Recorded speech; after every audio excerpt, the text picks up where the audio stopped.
We got Evan Boyer on the Country versus Metal podcast. How you doing tonight? I'm good, man. How are you? I'm doing great. I'm excited Excellent. to talk to you. Yeah, man. I've been looking forward to this conversation. I think it was scheduled a while ago, and I'm like, yeah, November's a long way away, and now we're here, so I'm Yeah, excited. yeah. I, have you feel like time's been flying? Because it was like October was like 15 minutes long. Yeah, yeah, man. I was like, because I have a 4 and 2-year-old, and they're like, what should we be for Halloween and stuff? And then it was the week of. I'm like, oh my god. So I got on Amazon and just ordered a bunch of costumes. I'm like, what do you Yeah. want to be? Amazon. It's the evil empire, but it saves the day. Yeah, man. I would say my recent most impulsive purchase was you posted about the water pick for Yeah. and I was like, I don't floss enough. Boom, bought it. And I love it. I was Yeah. like, this is great. It, it's amazing. The stuff that comes out, it's amazing Uh-huh. and gross all at the same time. So gross. But Yeah. it's better than, I, I do it more often than I would flossing, so Yeah. not that everyone wants to hear about our it's not a dental podcast. But yeah, that's a solid purchase. Yeah. So 2 and 4 year olds. So Yeah. you're busy. I'm very busy. Yeah, it's been a very busy summer. Yeah. In a good way. But yeah, with releasing an album and having a 2 and 4-year-old, it's a lot, and trying to promote it and going, playing shows and stuff. It's been awesome, but it's been I'm excited for December, which I'm kind of taking off and doing the stuff that, for future stuff. But yeah, it's been a busy year. Yeah. And this is your first record release, right? Yeah, I released a single in 2022. It was my first music that I've ever released. And then I was like, well, I think I have an album. So yeah, this is the first album I released. I released it in June, and it's it's it's gone way better than I thought it would. Honestly, I didn't have very many expectations. I didn't know, but because you put your music out there, you don't know, man. My biggest thing was I just wanted to be proud of it. I don't care if it was just my mother giving me streams or more people. But it's gone. I'm very proud of it, and I released it, and I'm super happy. Yeah. Dude, it sounds great. The songs I've heard, it sounds great. And has music always been a part of your life? Yeah, it's always been a part of my life in one way or another. I grew up in the Northeast, and always I started. I was in my first band in like seventh grade. We were terrible, but that was kind of the theme through high school. It's like a lot of power chords and do we have a PA system? But I was in bands, high school, college, on and off. I never like really dove in as far as a career until the last few years. But yeah, I've always had a guitar in the house. At least it's always written, uh, more or less. So yeah, my music's been there since really high school on, but Yeah. it's always been part of my life. Now the recent dive into doing it, is that just so like you're not an old man sitting on a porch going like, man, I should have done that? Is that Yeah, absolutely. Like everything kind of came to fruition. I think this happened for a lot of people during COVID. I kind of, because everyone's life was flipped upside down, and I was like, I kind of looked at I was like, what am I doing? I started playing guitar more then because you're in the house. I'm like, what am I doing with my life? And my day job wasn't fulfilling at all. And I was just like, what? And like you said, like I just turned 40. I'm like, it's either now or never. yeah. And I actually started playing at a church, the church that we belong to, so that my kids could see me play live because they can't really go to venues or anything. And they loved it, and I was like, I really like playing because I mean it's contemporary worship, whatever, but it got me back into playing live, and people liked it. I'm like, okay, I could do this. Let me see if I could book a gig. And it kind of just went from there. I knew talking to you would also have an effect on me because I'm kind of in the same situation where it's just like I don't want to be that old man, like, and everyone goes, Hmm. you know, they're like, I swear, Yeah. I was right there, and I could have done this, and it's just then well, why didn't you? And I Yeah. don't think I would have a good enough answer for anybody else or even myself, other than fear. Yeah. Uh, it's a big leap. It's a hugely. I mean, it's not like you're not only starting a new career, or like you're believing in yourself and you're believing in your art. It's not like I'm not in a cover band, which is fine. I love cover bands, but I'm putting myself out there as a choice for my everything, my life, and it's like you said. I don't want to be an old man saying maybe I should record my first album. It's like I wanted to make an impact with this album, so I was like, it's now or never. And the what really put me over the edge was I went to Shane Smith and the Saints, and my buddy Mitchell Ferguson was opening for them. He's cool. And I just hung out with Mitch. I really I think I kind of annoyed him at first because I met him at the merch booth, and we just started talking and talking, and I helped him load out. He's probably like, who is this guy? And since we've become really good friends, he's on the thank you for my album because he kind of started this whole thing. I got to hang out with Shane that night. I came home, I don't know, 2:33 a.m. to my pregnant wife was asleep, and I woke her up. I'm like, I want to do music full time. After a few drinks, Yeah, she's like, fine, I'm going back to bed. And that's really what, like, I'm doing this. All right, how do yeah, I do it? yeah. So I was gonna say your voice has very characteristics of Shane Smith with that. I always call it like a dark tone, yeah, but in like a good way. You know what I mean? When mhm, you hear like, oh, it's dark. What's that? yeah, Is it not? It just has like a real cool, like when I was talking to Cody Jenks, it's just like thunder, like yeah, and yeah, but dude, Mitchell Ferguson, I saw him live, uh-huh, and he is all over the place and just incredible with his voice, and he's also a great guitar player. yeah. And it's funny, like I met him at the merch booth, or what do he call it, his trailer tire fund. Mhm, mhm, But yeah, yeah.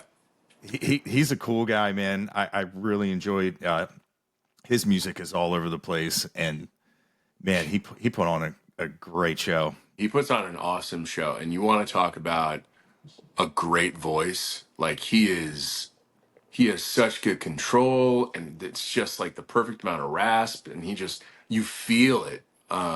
And that's I kind of like look at singers like that. I'm like, that's how I want to sing. Not necessarily sound that way, but feel that way. Yeah, And you just want conviction in your voice. Basically, I want people to feel that, whether they like my voice or not. And going back to high school, when I was kind of learning to sing. No one could really sing really well in high school, I think. But I was trying to, man, we were playing some Dashboard Confessional song, and I was like, I can sing that, and it was like an octave. That's when I was like, I really just kind of have to lean into this darker, lower voice thing and just roll with it. So yeah, we didn't do the Dashboard song. yeah. It's like Kind of went that way.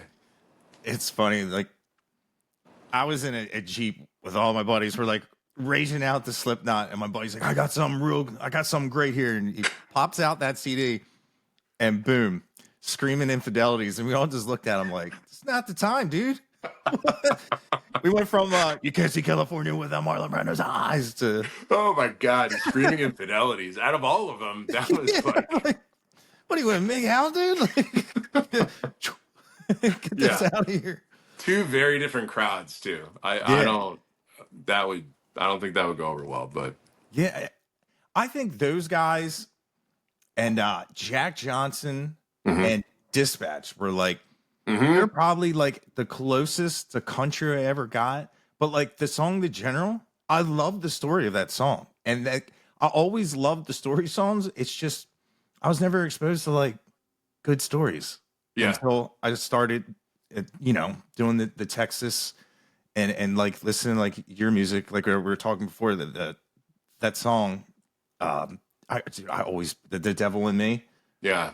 Yeah. That that is a cool song. Like when I was listening to it, I was like, this could be a theme song to a show. I It, know. dude, immediately, and I'm like trying to think what show out there this could fit. It's so well done. It's like I hope everyone goes and listens to it because it's an Uh, incredible movie and it has like cool like chapters. And at the end, yeah. because I was like, when we get into like the evil part, Yeah. and then at the end, I was like, dude, and the lyrics are great as well. Thanks, man. Because I'm not a big lyric guy. Normally, I don't catch the lyrics until like I sit down and I'm like I have to listen to the lyrics and I Hmm. because I'm like from the ground up and yeah, it's a really good song and I love the Thank you. song you did with Della Rose, Oh, Burn the Ships. dude, they elevated that song so much. That's one of the, you make an album, you make good decisions, you look back, you're like, I probably could have done that differently.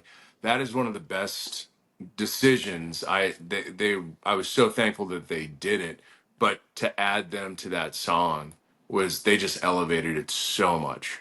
And they're so talented and easy Yeah, to work with. They're great hangs too. It's like, man, they need to be out there more, you know? yeah. I I, I just remember when their album came out and I was like, oh yeah, this is Hmm. gonna crush. And then it's like I'm a numbers guy, and like when I was telling some people, and they asked, they're like, "Oh, you get to meet these people," and like it's weird, like doing what I do, like Hmm. you start to care, Yeah. like. Yeah. And I've met them. I've met them a couple times now, and they're a lot of fun. It's as Steve Hmm. said, they could make an insurance convention awesome. Yeah. Oh, But that's great. yeah, That's totally true. but yeah, you just hear these talents, and it's just like, why? You know what I mean? Hmm. And plus, like, it works out for me because, like, if I can help, I can get them to come up here, hopefully, instead of Yeah.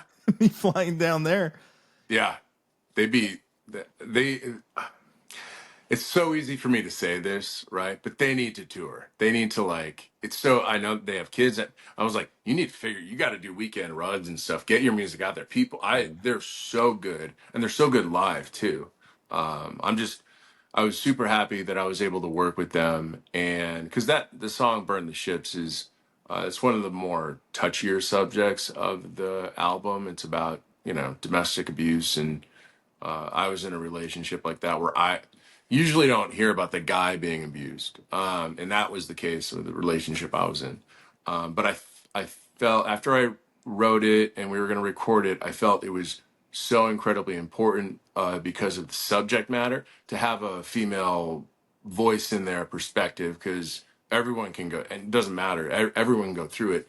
So that's originally why I asked Della Rose to do it. They're so talented. I had connections to them through my producer and through Tim Lightyear.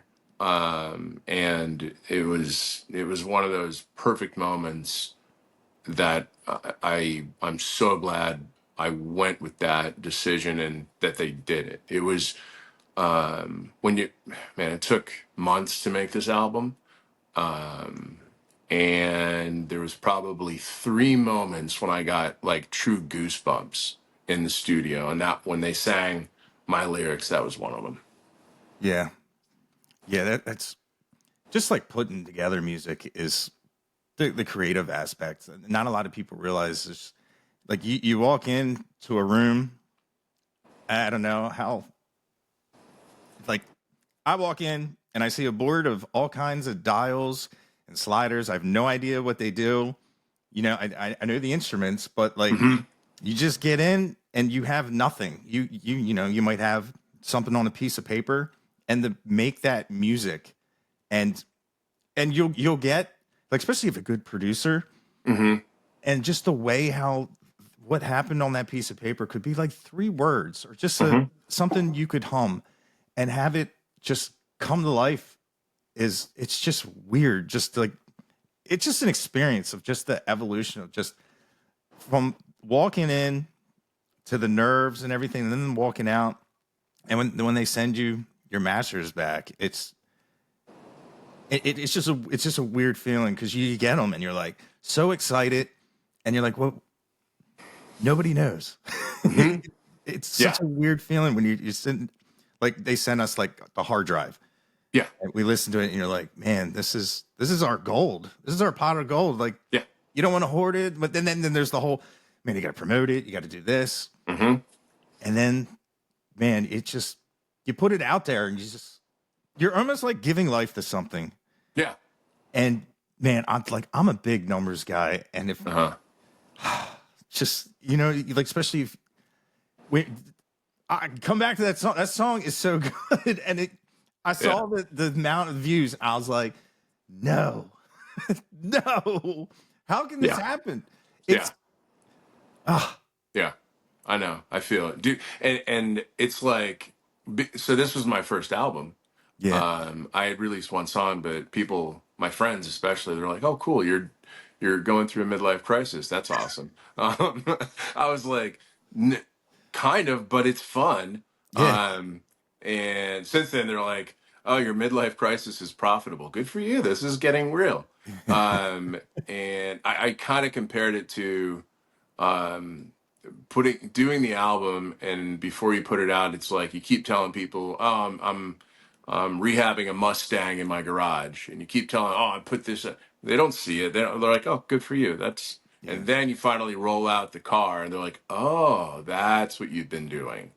Okay, I get it now." And that's the process of making an album, especially your first one, because no one's really heard what you're doing or your style or anything like that. yeah. And I mean, what's cool, like if you do work with like Tim Lightyear, just the amount of like contacts you're gonna make and friends and Yeah, I did. I did a full we did a song swap acoustic tour, me and Tim, this whole summer. So I spent a lot of time with Tim, and he's awesome. He's so talented. That was definitely one of the highlights of the summer, because you're right, he has so many contacts, and he's such a good musician. He crushes it. And on the album, I think he plays he plays almost every electric guitar part. okay, And I am like my producer Bradley, who worked on Shane Smith's Geronimo. So that's how he knew Tim. And I hired Brad, and Brad's like, "Let me bring in Tim," and I was like, "Oh, he was on Geronimo. He did all that." So I've just been incredibly lucky to call him a friend and I guess coworker, because he elevated that album so much. yeah, Yeah. yeah, it's good. Thanks, man. It was cool. For The Devil in Me, the actual track, were like I channeled my best when writing it, really, and then kind of performing. I kind of try to channel my best like Nick Cave, like that super dark, just it's dark, don't try to make it light, just go all the way into it. And we recorded it, and we were all like, you know what would be cool? A gospel choir at the end. Yeah, And I'm like, yes. So we brought in a gospel choir. We were super lucky that they were available and they could come in, and they could sing that part, and they also elevate this. It's just that track is what I'm most proud of the whole album, is just how it came together and how it was produced. All the parts on it, the banjo, the keys. Drew Herrickle does the keys on the album. He's just a monster. yeah, It's just in Brad's vision, after just hearing the song acoustically, kind of making this map of what it's going to sound like, what we need here, where we bring it back, where we go.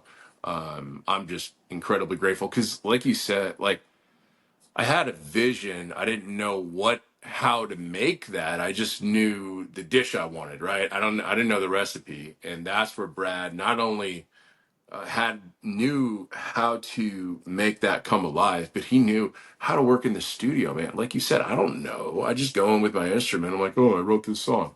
And that's where having a good producer is so important for me, at least. I know some artists can self-produce and they crush it and they're so good at it.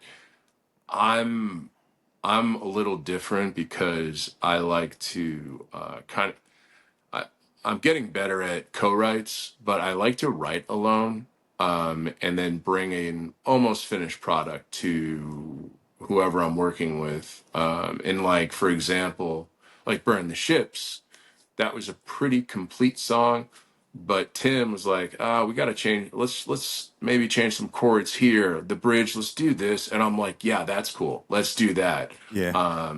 But that's kind of my process as far as putting together a song or anything like that. Yeah. So you like to write this song, and I guess just theoretically, I like have like a spell check on it, Yeah, kind of. have spell check, and I'm very open to the spell check. Like I'm like, yeah, um, my my producer, I told him, the lead single I want to be Home to You, and this was before we did anything, and I played it for him. He's like, yeah, I don't know if that's strong enough to be a single. I was like, well, can we make it strong enough? So I think that was the first track Tim came in and played on because I'm like, we need like, so we got fiddle. Janae out of Nashville did it. She's George Strait's fiddle player. She's amazing. And again, I don't have that connection, but Brad and Tim do. And like he elevated the song. Yeah, it's cool too. Like of like you have George Strait's person on your track. Like Yeah, it it is really special. It's really cool because she's like Janae Fleener is she's like she's won the ACM Musician of the Year 4 times. I'm like, she's on my track, and we just sent her a revision and she did it. Like it's like it's super fun. It's that was like getting stuff back, hearing Della Rose do stuff, and adding. We had a full string section come in for two of the songs. I say full. I think it was 12. And that was another moment. I was like, "What? What am I doing? What is going on?" In a good way, yeah, but it's like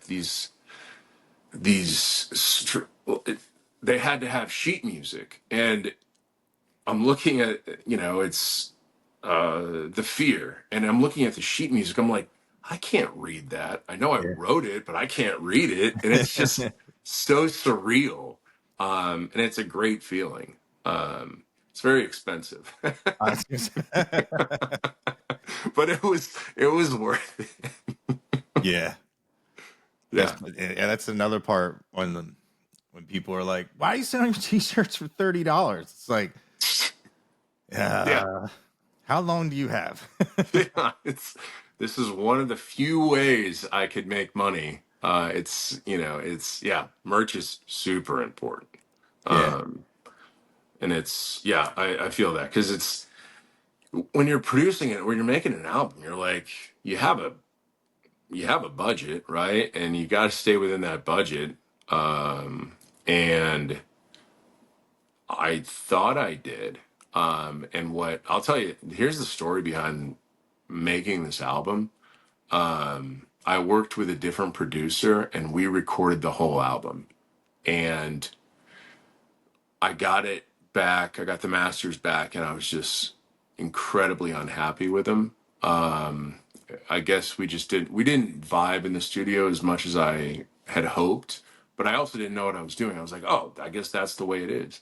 But I got the masters back, and I'm like, this just doesn't feel right. It feels like it's 75% of the way there. But it's again, it's the recipe that I'm like, I guess I don't know.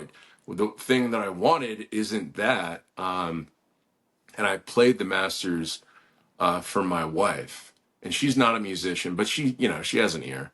And at first she's like, "It sounds fine." I'm like, well, "I don't want it to sound fine. I want it. Yeah. It has to be." So I was like, "Do you not hear that?" She's like, "No." So I did an A/B comparison, and I happened to pick Shane Smith, Geronimo, and I'm like, "Listen to this song." And she's like, "Okay." I'm like, "Listen to my song." And she's like, "Okay, I get it. I see what you're saying." So then she pauses and she goes, "Well, why don't you just get that guy?" I'm like, "Okay." And I'm like, "Oh, well, let me Google." And Bradley Procope, his name came up. He didn't technically produce it, but he engineered and co-produced kind of. That name came up. I looked at it, and he lived 20 minutes away from me. So I reached out to him that night. I'm like, "Hey man, this is my situation." And we talked for about an hour, and we I was like, "What can we save from the stems from the masters?" And we went through everything, and we didn't save anything. We Wow. completely, because I was the whole time I was like, "I want to do it right. I want it." I'm like, "Brad, can we save this?" He's like, "We can, but it'll sound kind of like that." I'm like, "No, I mean."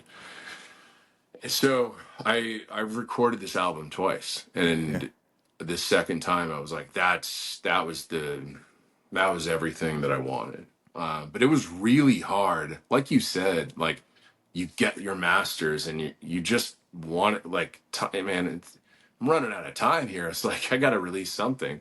But I made the decision. I was like, I can't release it. Hopefully the record goes gold or platinum, and I'll release this in 10 years, and put it on the backtracks or whatever, the demo tracks. Yeah. But yeah, those probably won't see the light of day. Yeah. Well, people will always go back to your first album Yeah. to compare everything you do from here on out. Hmm. And Totally agree. and it's weird. Music's weird. You're like super fans. If you do something they don't like, it's incredible how people are like, "Oh, well, he's sold out and he's going this way." And it's just like, man, like, and first off, like, when an album does good, you can do stuff that you wanted to do the first time, and now you got the money to do it. Hmm. you know, Yeah. More tools, and you, it's music's so weird, especially I know. like it's hard when, like, you know you don't want to make anybody upset, especially your fans, but Yeah. you're going to regardless. And it's such a weird factor that you just have to. And Tim, it was Tim, like you were saying, like, if you don't have haters, you're not doing it right. like, because he was always like, "Man, now you're good, man. If you Hmm. didn't have nobody hating you, it's fine." But yeah, and it's weird because it's a struggle, especially because, like, you're like the singer songwriter, like your lyrics, like what I've grown to love about, like your genre is you guys have a talent. Like, I was talking to David Tribble about this. Mm. You have a talent of putting the listener in the scene, and Yeah. like, and I don't know if it's maybe because the lyrics are more of a painting the song than Yeah. the instruments, but like, I like the devil that was like you said, like I was like, man, this is very. If I ever felt like I didn't have enough Shane Smith to listen to, because like I never heard anything like that, but this Yeah. is definitely like it's not as joyful as his music, Yeah. but it, Yeah. it it has that cool cinematic where like like a dark Gotham scene, like how they did like Yeah. Batman, and like it just Hmm. I really like that element of it, and like you said, like the production of it is fantastic, and but like it just especially with like the burn the ships and everything, just Hmm. you're like you're in the song, and is that something like you go for with the lyrics, or more of like the music? It's just it's a weird thing. Probably because I've never really been like heavy in the lyrics. I've always been like, Hmm. yeah, cool, double bass, Yeah. And now I'm starting to really appreciate just the the literature, and that just the short stories, and just the talent in that, and just being able to write something like that to, like you you're like somebody, like I always say, like a musical therapist. Like Yeah, your song could save somebody's life or make them yeah, happy, make them feel a certain way, and that's to me is just like it's really cool, and it's just yeah, it's a cool dynamic because you may not realize, especially with your first album, that like that's what's, when people come up to you and be like, say these things, and you know, yeah. That's when w- that's one thing I didn't expect any reactions like that. But when I released "Burn the Ships," I got quite a few messages from uh, people going through some type of situation like that, and they're, anything from it makes me feel not alone. It makes, someone else. It really speaks to me. It's getting me through. I'm like, whoa, that will, because as a musician, you don't have good days and bad days. You have good hours and bad hours. It goes like that. And when you get messages like that, I'm like, that'll carry me for at least a month. That's the kind of stuff that just, that's why I'm like, oh, that's why I'm doing what I'm doing. I like to tell stories. And if it connects with people, that is, I did my job kind of thing. when did you realize like you had these stories in you? Like, was there like a reader or? Um, well, I, I, I just write in general, right? Mhm. And in the last 2 years, I really just, I, I had a lot of personal struggles with, I was drinking too much. I was just not healthy. Mental health, had to figure that out, go on the right meds, find the right stuff, just being totally candid, because that's what most of the album's about. It's about me being pretty flawed and writing this album while I'm still like, I wasn't like in a good place at all when I was writing these songs. Um, that's, and these songs became very personal, and I just, that it just, it came from a place of real darkness. But as after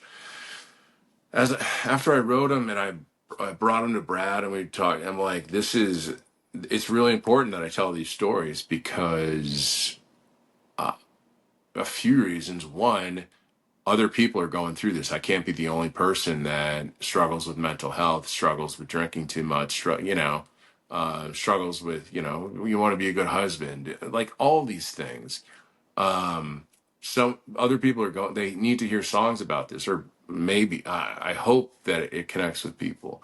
And the other reason I really like dug into these lyrics and wrote these songs, and they're really personal to me, is because it kind of holds me accountable.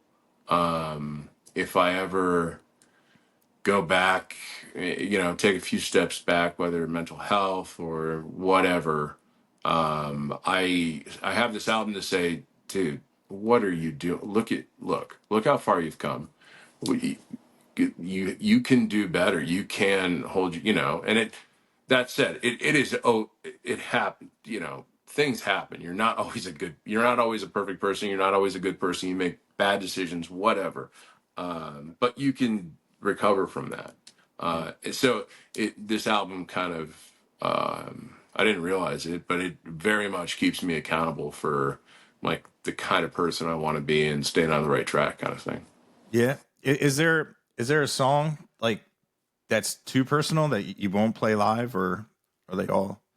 Um, well, so it's actually one of the whole most of the album is about me being just a very flawed person. The one song that I really struggle with playing live is "Sweet Mary," that I wrote for my daughter. She's 2, and I would say it's getting better now, but maybe 60-70% of the time I get choked up. So it's really hard for me to play just because it is. it's such a personal, because she'll always have that song, and that one's really hard for me to play. But I love playing it because it really connects to most parents, and I feel a duty to play it live because I also want people to go and stream it and really listen to it. But it is hard for me to to sing that song, honestly. Yeah. Yeah, And it's just one thing that is when people say sad songs make me happy. yeah. And I was just talking to Cody Jenks, and his song David, because my first experience with like the Red Dirt was American Aquarium, Oh yeah, and I was standing right in front of BJ, and here's like my first experience. This is the first time I ever like pedal steel, and like it just was like my first, and I was like, this is amazing. Like I'm looking at BJ's red guitar, I'm like, I love that guitar, I love the yeah. sound, and I mean, I'm like, man, this is so good. And I look around, everybody in this room is crying but me with this smile, and I am right here, and I'm like, oh my god. Like, here it's like a super sad song, but I'm just, Hmm. and it's just, I was like, I've done it on a couple other songs, but like, have you ever found like, when you are playing these sad songs and the music, some people just hear the music, and Yeah. how he was saying like these people were dancing and the other people were crying, and I'm like, dude, Uh-huh. because it's the one thing I was like, man, I gotta start listening to the lyrics, but it's Hmm. just, Yeah. I'm like you, man. I have always, if a song's not about something flawed or sad, I probably have a hard time connecting with it. Like yeah, unless the music's really good, like I want like I want like these are random examples. I love Counting Crows, the Wallflowers, Bringing Down the Horse. Like those albums, like really spoke to me, and they were pretty depressing. And yeah, sad songs always like that's my bread. Yeah, more of that. like it's one thing I haven't like connected with, and I get it, because like I was like, my thing was like, yeah, this song's brutal, that Yeah, song's metal, and then like you start listening to the country and you're like, damn, that no, these are the yeah, ones that they just, like a great artist, they can just rip your heart out, stomp on it, break it, and give it back to you, and you go, thank you. yeah. That that That's that was beautiful, thank you. And you just, that's an art. That is. yeah, I hope to get to that part. Like I feel that way. Jason Isbell, like his music just does exactly that to me, yeah, and that's he's one of my like who I strive to be as an artist. And I part of me knows I won't because he is such a great guitarist, and I am I'm very serviceable, but I don't. When I write my songs, it's not guitar first. But he is just such a good musician, such a good lyricist. He's one of the guys that I'm like, okay, if I could just get 50% of the way there with it, his stuff, that I'm like, okay, I would achieve something. So that's kind of like him. I don't know if you even asked this question, but I'm just rambling about like what speaks to me. Him, Adam Hood oh is dude, an incredible. I played a few shows with him this summer, and it was some of the most fulfilling, fun shows that I've ever played, and it was I'm sharing the bill opening with for Adam Hood. I'm like, wait, how did I do this? This is amazing. We played one show down in New Braunfels at the Redbird Listening Room, which is amazing. It's only like 75 seats, but you could hear a pin drop, and they're listening to everything you do, and that's what that means the most to me because, like I said earlier, I'm not like I'm an acoustic guitarist. I'm really good at like what like I could hit those chords. I'm not soloing. I'm not doing like a lot of my songs are not guitar driven. So being able to tell those stories to a room full of people and doing it before Adam Hood is like, oh my God. And then he comes out and just does, oh, I wrote this song with Chris Stapleton. I'm like, come on, man. But he's such a good person. And he's so talented. So it's kind of, I had a good summer getting opening for Adam Hood a few times. That was fun. Yeah. I've hung out with him. He's been on the podcast a bunch of times. I've Mhm. never seen him play. Oh, And, and I was down in Texas and we were at the Gar Hole and I looked at the schedule the day before. I was like, Adam Hood. I was like, oh, I wish I would have known. That's the one thing down there.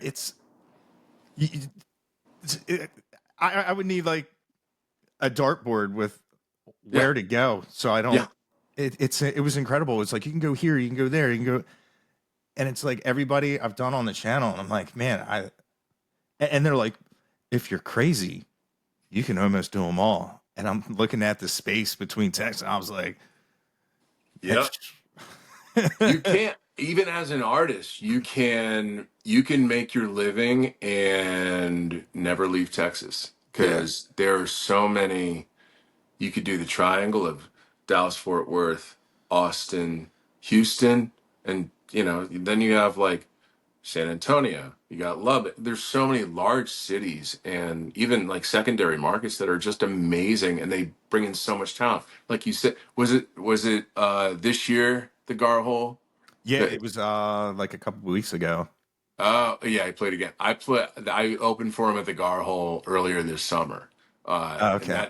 that's a cool spot, man. Yeah, yeah.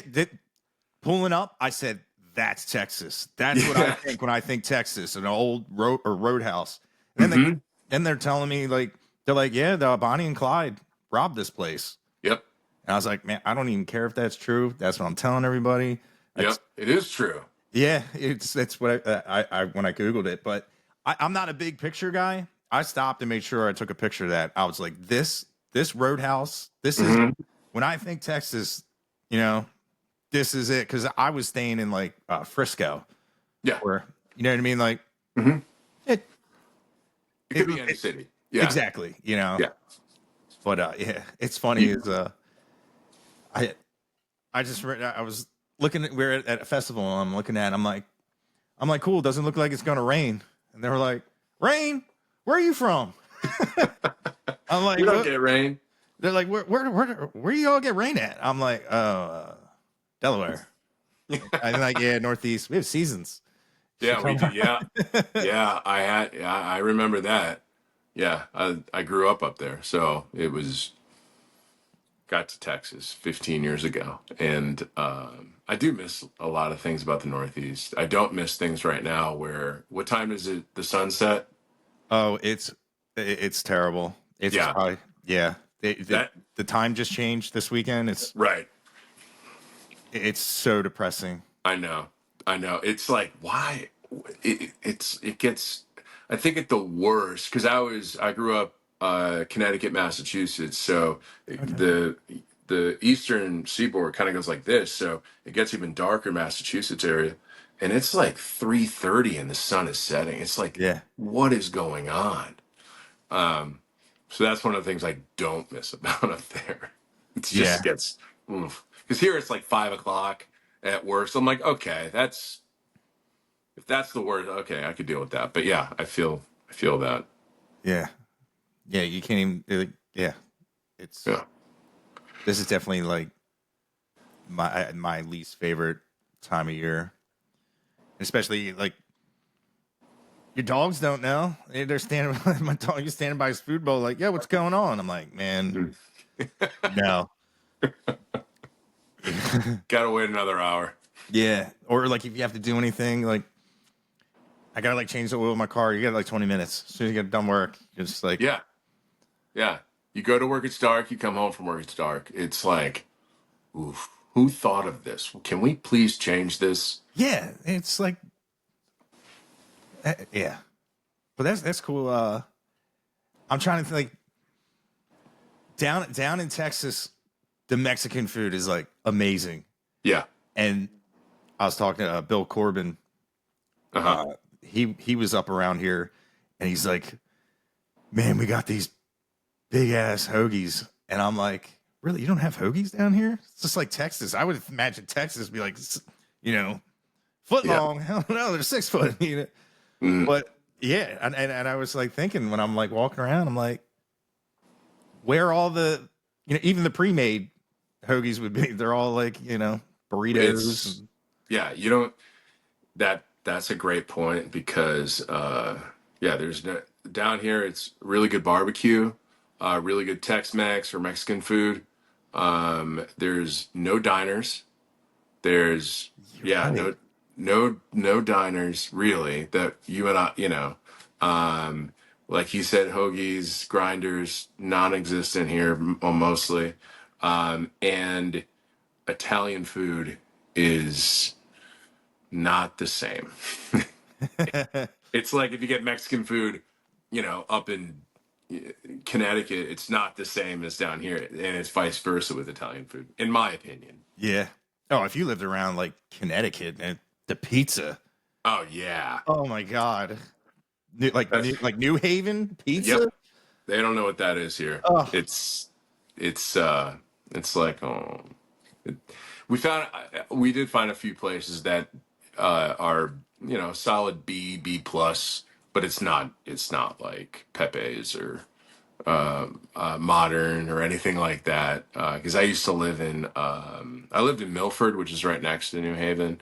And yeah, man, oh, that was great. Wasn't good for my waistline, but yeah. I do miss. Man, now I really miss it. I haven't. Yeah. Okay. Yeah. Probably got to get back. Yeah. It is funny when like a lot of the Texas guys that come up here, they've never been up north, and it's just like a shock to them because they're like, man, this stuff's old. I'm like, yeah, like they signed the Constitution over there. Like these Yeah. bricks, these buildings, these are all. This is that there's the Liberty Bell over there, man. Yeah. Like, Yep. This house was built in 1690s. They're like, what? yeah, Yeah. Uh, and it's just a different. It's so different because up there because everything is very historic. I not everything, but yeah, vast majority you have the history and but you're not like building new stuff. So when I moved down here, it was like, oh, they're not repairing things; they're building, infrastructure is just different. But so when I got down here, I'm like, oh, this is awesome, this is great, and now I appreciate it more when I go back home and visit my parents. It's like, okay, that's great too. yeah, But I don't. It's like I traded the cold winters for the very hot summers. It's 6 to 1. It's yeah, I'm used to the hot summers now. yeah. I'm pretty much done with the winter. You know, Yeah, if I'm not snowboarding, like I'm just yeah, done. They yeah. It's expect you to it, shovel. I'm just like, ah. yeah. It's my wife she is native Texan and she's like, oh, it's so pretty. I'm like, you go to like your experience with winter is going to Colorado for a week and yes, that is gorgeous.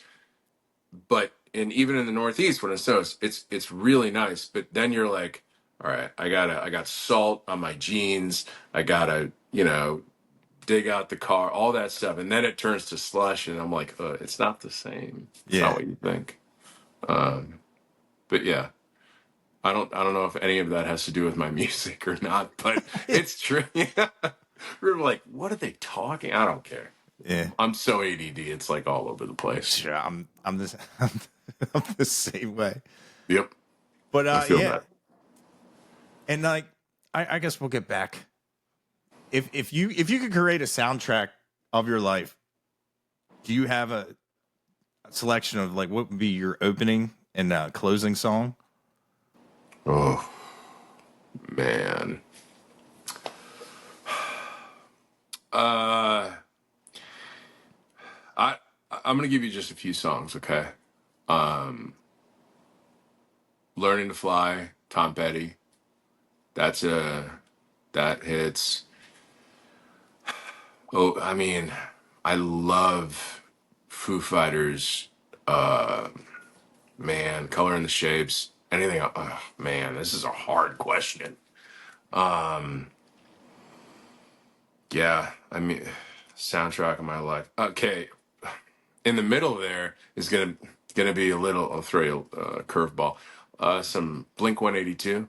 Because that was Enema of the State came out when I was a freshman in high school, and that's kind of how I learned my first power chords. And I'm like, this is great. Um, and that's probably still influences some of my music with some of that melodic. I'm like, oh, I need that melody kind of thing. Yeah. But yeah, it would include some of the Wallflower. Oh, man, Sixth Avenue Heartache, such a good song. Um, it kind of a mix of those. That's about as close as I can get. The Pretender, uh, by Foo Fighters. Um, yeah, that's an odd combination, but that's that's a truthful combination. Yeah, dude, I I've never really done a deep dive on Tom Petty, and I've always liked his music. I've never bought an album. I don't. I've just never. It's weird. I like his stuff. Like Yeah, you said, Learn and Fly. I was like, oh, Pink Floyd, and then you said Tom Petty. I was like, oh, yeah, I would need to. I definitely. He's definitely one that I would love because so many people, especially around Texas, always bring him up. hmm And when he passed, I was like, wow, like all yeah, these country guys were like, what a loss. And I never, I just, like I said, like I have like compilations from like, radio stations, hmm and I never really got that. And either like the Foo Fighters, I've heard their music and I really like it. It's just I never went down that road, and I don't know why. Because I get it. probably because I It's love Nirvana.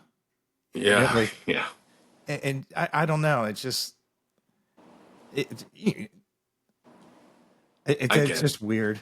I'm just weird because like No, it could be. It's just like you.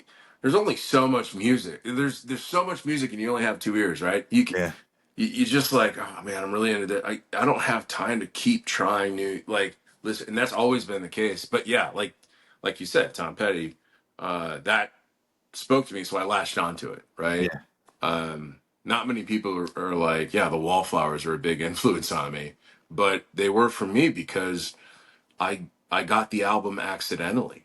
Like I asked my mom for uh Dishwalla and she came back with the Wallflowers. I'm like, what's this? And I would have never picked. I was like, this is amazing. And you just that's how I mean, I find you just like you said, like you get into you know Tom Petty, you know his music is great, but you never really had the deep dive or whatever. One, if you do a deep dive on Tom Petty, one of the cool things I think about his writing is a lot of his choruses, there's no change. It's the same four chords of the verse to the chorus, but I'm like, how does he did it so well and it sounds so different, but it's the same chords. I'm like, this is Hmm. incredible. It's one of the cool things that he does. And Mike Campbell, his guitarist, is amazing. Yeah, I'm thinking. I'm like, man, like the one band I was in, we played Last Dance, Mary Jane, and it's like, yeah, that is the same. I just play lead all over it, Yeah, and it's in A minor. yeah, So it's like woohoo. me, me and Tim did that song, uh, and he was like, he's because we did an album release show together because we both released our album at the same time, and he was like, let's do a song together, and he's like, Last Dance with Mary Jane. He's like, do you know it? I'm like, yeah, like I know it. So I got a harmonica, and I could play the harmonica part. It's not really hard. But man, when I was singing those lyrics, it was like, I was just like, no, not again. I was like, and he just looks at me. He's like, you idiot. I'm like, Come on, help me out here, buddy. That's funny. Because I did the same thing. I was playing a show. Singer came over. He goes, man, my voice. He's like, I need you to back me up on these vocals. And he's like, do you know the vocals? And I was like, yeah, it was Volbeat, Still Counting. And I was like, yeah, I knew the intro. And I like, and I was just doing that. And he's standing on the bar and he was singing. And I didn't realize he stopped singing. And I'm just doing like, and everybody knew I didn't know the words. And he's just like, what are you doing? You said you knew the words. He was like, he was so embarrassed. He's like, well, I guess I'll just blow my voice out. And I was like, my bad. Yeah, it's like, yeah, I know that. Maybe I don't. Maybe I know the first verse a little. Yeah, but Tim called me up, like he knew it, and then we actually had a videographer for that. And so Tim described that, and then they went back and they looked at the game tape and they could see the exact moment when I'm like, oh no, and I looked at Tim, and Tim looks at me, he's like, you didn't learn it. So that's cool. I think that's on my Instagram page. You could check it out. Yeah. No, I definitely will. That's funny because Yeah. everybody has those moments. It's just, Oh, yeah, dude, I forget my own lyrics. It happened. Like it's really hard. Like to even if you write it, it's a lot of these. If you notice, a lot of these larger bands out there, they have it looks like a kick monitor, but it's where their teleprompter. lyrics are, Yeah. and they're not reading it, but it's there in case because I'll sing verse one twice by I'm like, oh wait, that nope. The good thing is I'm not popular enough for everyone to know my lyrics, so no one really notices. That's how, a true fan comes out and goes, hey, did you rewrite that or something? Yeah, well, in a good way. The first, like this summer, I was playing shows and people started singing along to they knew my lyrics, which was like blew me away. I'm like, you memorize these, like you know it, you listen enough to like know. I'm like, that's cool. That you're doing something right when you do that. Yeah. So Yeah. And now with, the magic of the internet, if you, dude, I know like if I was like having a bad day, like having like writer's block or something, you can just, hashtag Evan Boyer and you might find someone playing guitar and singing your songs. And it's just like, yeah, I man, haven't done that's that. awesome. I haven't done that. I wonder if, well, yeah, I mean, I'll check that. I'll see if that happened. I would Yeah. love that. You may find the other end. Like we had this one song and it was like legit written. It just, everybody said, they sat down and said, we're just going to write a song that guys are going to enjoy on a Harley. That's it.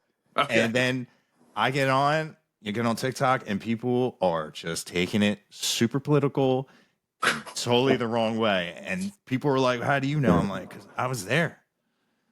Dude. Like, Yeah. I was like, Yeah. please don't let this become like an anthem of these people.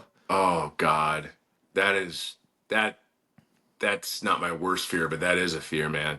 Yeah. Because I like people's interpretation of my songs, even though it speaks different to different people, right? Yeah. Which is awesome.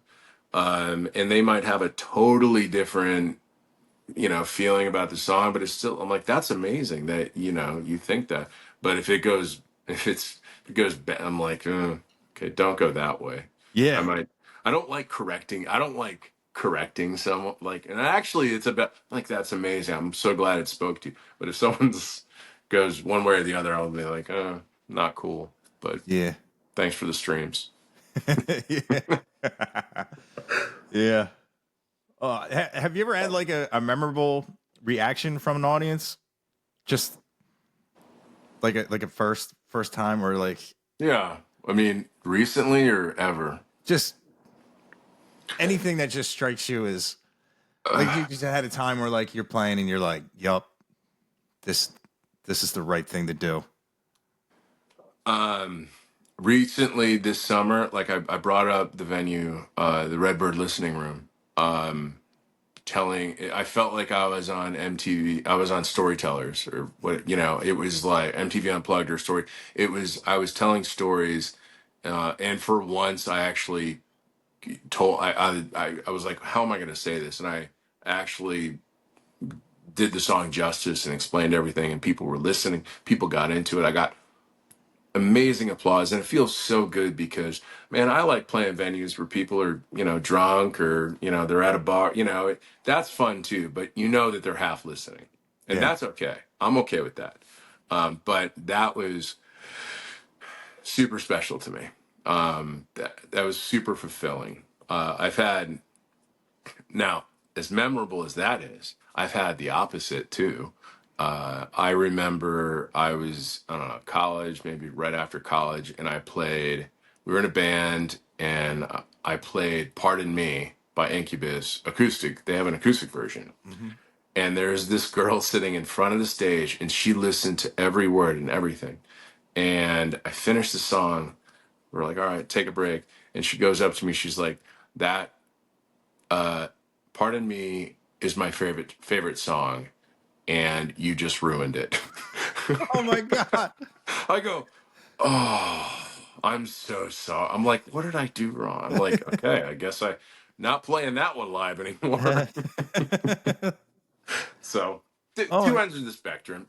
You know, it's good to have you know, if you're never getting criticism, people are lying to you. yeah. Like, not everyone is going to love what you do. It's art. It's like, I was talking to a consultant that I work with. She's a manager, and she's like, how come you haven't applied to these award shows? And I'm like, and this is one of the things I put my foot down on. I'm like, I think they're so dumb because it's art. It You can't say this is better than the other thing because it's just not true. It speaks to someone totally differently. I might hate that band or hate that song, but other people love it. And I I just think that handing out awards to the best whatever act is like, how are they? That's that's totally, you know, that's someone one per. It's just, I don't know. I don't like, that's not my thing. So Yeah. but going back, it's art, man. Some people are gonna like it, some people are gonna hate it, and I've gotten both reactions. So Yeah. Yeah. Have you ever been to an award show? I'd be interested on how, like, the inner workings of it, because I've never. I've been to I've been to well, I've been to some music ones locally. And in my past career, I was in TV and radio. And I was at award shows there too, which made more sense to me because it was more like film, and which is still art, obviously. But I recently I was like, this is there was one where I'm like, it's a popularity contest, and it's whoever. If someone has more followers and they vote more, that's just, I'm like, that that means that they have more followers and someone voted more. It's more people's choice. That's okay. But Yeah. it's like when you say best Americana act, I'm like, that's totally, it's up to the person. Yeah. I agree. Yeah. When you used to say it like that, it's, it's like my dad always said, it's just rich people giving rich people gifts. That's, Like, yeah, it is. And in my opinion, sometimes I get it right, but that's my opinion. Like, I love that the Red Clay Strays are blowing up. Like, yeah. that is deserved. They're so good. But I mean, that's just my opinion. You know, it's And, and that's like now, like they say, like people say George Strait is the king of country, and they mhm. always bring up how many awards he's won. And I just having a conversation with somebody, they said that, and I said, well, with the way things are going now, what if Jelly Roll gets all these awards? Yeah, Because that, and they're like, well, he ain't country. And I was like, according to you, yeah, well, the awards were different back then. I'm like, well, what if? And just because like that whole thing, that they are just cannibalizing themselves, in my opinion. Because like here, like it was cool seeing like Cody Johnson and like everybody else. Like I didn't know anybody's name, and I thought I would like I knew like was it like Reba McEntire, obviously Hmm. she was hosting it. I was just like everybody else. That was like Chris Stapleton, but I Hmm. was like I don't know any of these other people, and Hmm. like I wouldn't even like they have so many other different. It seems to be like the thing to do right now is you go from your pop, you do a country song, you get your award, and you go back to your world, Yep. and it's just weird. It's just like you know like I thought there would be an older because older country music fans are very hard headed. They are so you know Hmm. like they can't. I know a lot of them. They can't get over the fact I've never heard any of these songs throughout my life, which I Hmm. don't get it. I was like, hey, you listen to rap? No. Well, it's like that. It's simple as that. You know, Yeah. like, but they're very they don't want to hear anything new. You know, and I was like, I figured there'd be like Yeah. a council of these people. Like, you know, this is our legacy. Like, what is going on? What you know? Hmm. What happened to the traditional values? And yeah, really weird to see. But like, Yeah. I, I don't know. Dude, his award speech, I thought I was like, wow, that was a pretty honest speech. But man, it's just like I said, with all they're giving awards away to these people that they're not even in the genre. It's just like, hey man, let's go get my name over there Yeah. and just go back. It's just weird because there's people that have been in the genre grinding it, doing you know the Yeah. traditional, keeping it actually the genre country, the storytelling, and Yeah. keeping in the discipline. It's just it's not And I fair. think, I personally think country, as it traditionally has been, is really more Americana now Yeah, than, like, I would describe it as more Americana, and country is more of a, it's a different, it's more of a pop country kind of, like what you know that's kind of what I think about it. But like you said, you got your Kojos, you got like there's certain who have, I don't want to say crossed over, but like broke into that very popular mhm. country. But the country that, the traditional, how they describe it, it's really, in my opinion, is really more either Americana, or you have you have like Zach Top, and my friend Corey Cross, who's really just bringing back that 90s country that is straight up country, like Yeah, if you look it up in the dictionary, that's what, you know uh, I would call traditional country kind of thing. So it's kind of making a resurgence, which I think is awesome, and it's great.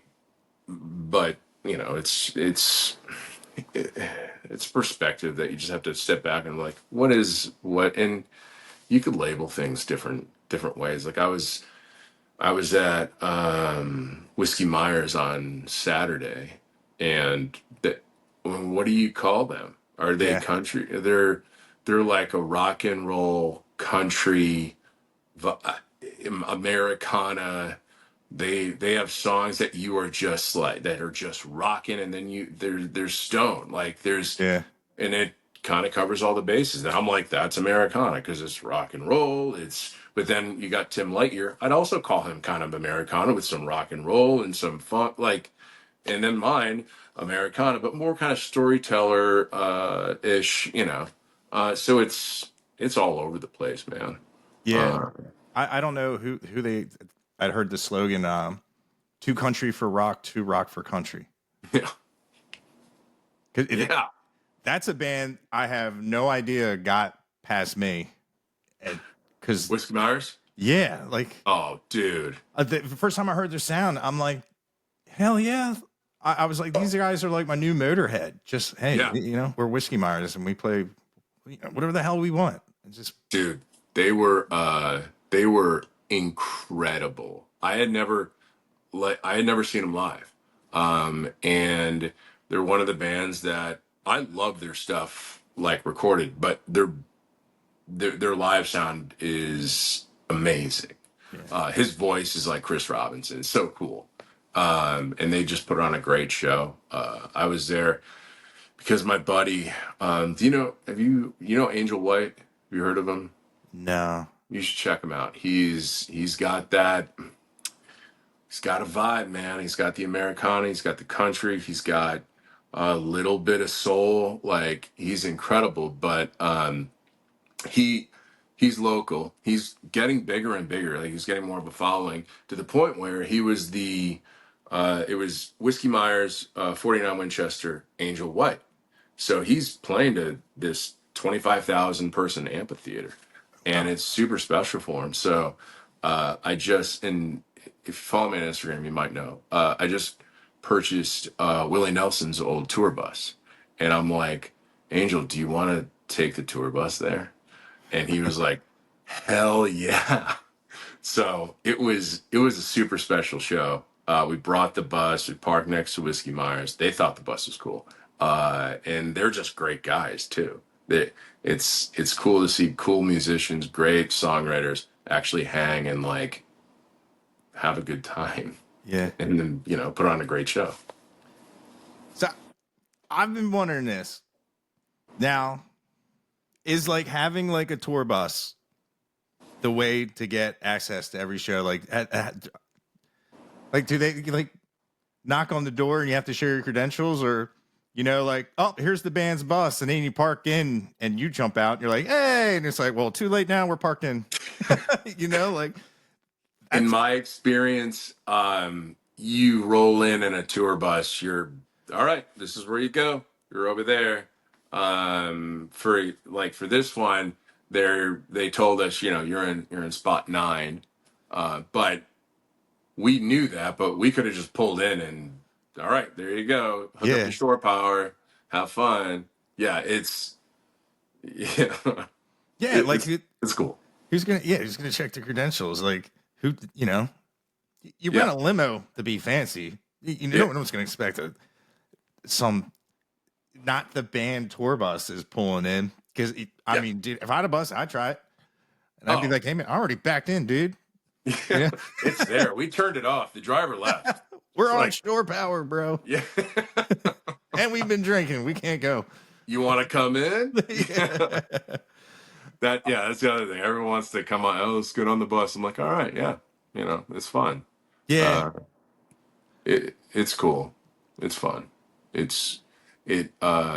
We made when I bought the bus. They're like, oh, how does it smell? It was Willie's. I told them like, well, my band, yeah, it smelled exactly how you think, and my band keeps it smelling that way. Yes. And it sure did on Saturday. Yeah. Not to name, but it was a good time. Yeah, it's Now, you did get. did it have a name when you bought it? Yeah, well, it has a history. So it was Willie's bus from 87 to I think 91 when the IRS took it. Um, and then someone else bought it, and then are you familiar with Asleep at the Wheel? Texas band, they're old school. They bought it and they put 1,000,000 miles on it. Oh wow. Um, and then they sold it, and then it's been leased by Charlie Crockett, Randy Rogers band, everyone in Texas, man, Margot Yeah. Price, Ray Wiley Hub, everyone that you could think of has used this bus. And I I had my release show, and the venue didn't have a green room, and I'm like, for my release show, I want a green room. So I looked up like is there buses in Dallas? And there was one company, and they're like, everything's on tour, but we got this one bus. So I leased. They called it Redheaded Stranger. It's Willie's song, and at least it was awesome. Ended up, they're like, oh, it could be for sale. I bought it, and I'm like, what? I did history. I'm like, which bus is this? And back in '87, Willie had 4 buses. He had his own bus, which is Honeysuckle Rose. He had Honeysuckle Rose 2. he had me and Paul, which is Paul English, the drummer, had his own bus, and then this was the band bus, and I believe it was called Warrior. So, and the mural on the side kind of it's like old Greek ruins, the Grand Canyon, and cactus. It was like someone did some kind of LSD and just made this. It was so yeah. That's I believe from all my research, it was named Warrior. Oh, cool. Are Yeah, you gonna rename it or? man, no way. That Yeah, has the I don't. it's not like it's got to be like bad luck too. Yeah, man. I don't. The cool thing is, it was the guy that owned it owned five like Prevo buses. Like, so he kept it in tip top shape with the rest of the buses, and the everything on the interior is either had to be if it had to be rehabbed, it was rehabbed to period correct, like 87, or it's the original. And it's the vibe. That's why I'm like, I'm not changing. I will repair things, but I'll repair things exactly how it is. Like, I'm Yeah. keeping everything the same. And it has so much history. I did add YouTube TV to it, but that's it. Yeah, it's crazy how those buses get turned around, and I'm pretty sure when I was on Cody Canada's bus, it was Dave Matthews' old bus, and I'm like, is this the one that dumped all the Yeah. all the black water all over everybody? And Uh-huh. they're kind Was of it? like, I don't know, like Oh, it's like he watches these, and I remember somebody saying like, "Man, who wore their shoes? Who wore the Herman Munster shoes with Cody's butt?" And I'm thinking like, "Oh my god, did I not take my shoes off?" Because I were like 13, 14s, and I was like, "They're easy to see." It was like there was like ballast in the stone. I'm like, "Oh my god, I couldn't remember," oh, because he wasn't there. It was the guys from them Dirty Roses. They were like, "Yeah, it's gonna uh-huh. get some drinks and then come out," and then I was like, "Yeah, yeah." But Yeah. it's Get that. it's their house, and Yeah. I don't want to be That's the thing. It's their house. disrespectful. Yeah, I because And yeah,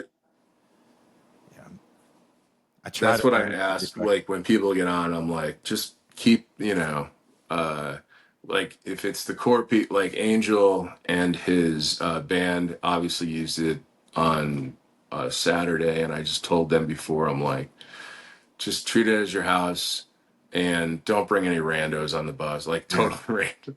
And they respect it because it is like your house, it's where you have to sleep, and that's why bus call is pretty important, because that it re-becomes your house, because you get everyone off, the party's over, man, because it gets to the point where, all right, this is my living room, there's a yeah, lot of contraband in here, let's keep let's I need to recover.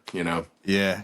Dude, the one thing always like when I'm ever on someone's tour bus, I always keep in my mind like if you fall asleep, you will end up in God knows where. Because like I know some bands they think that's funny.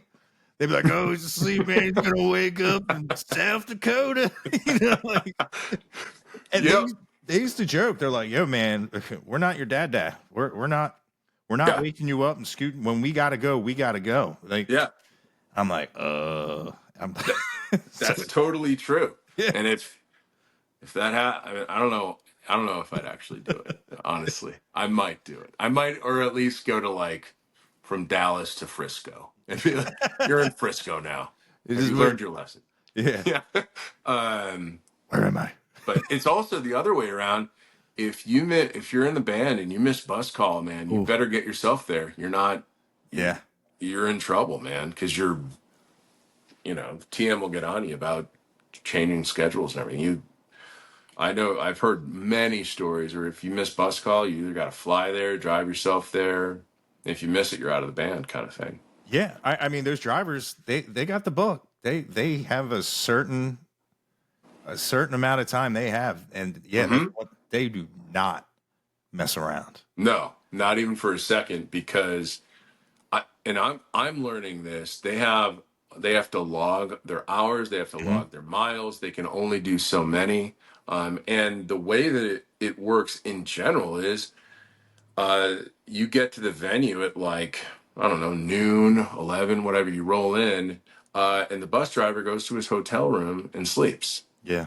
He sleeps until bus after the show, 1 o'clock, 1:30's bus call. He just woke up and now he's going to drive overnight. The band sleeps then, and that's how it works. Cycle. So if the bus driver needs to leave, man, he's got to leave.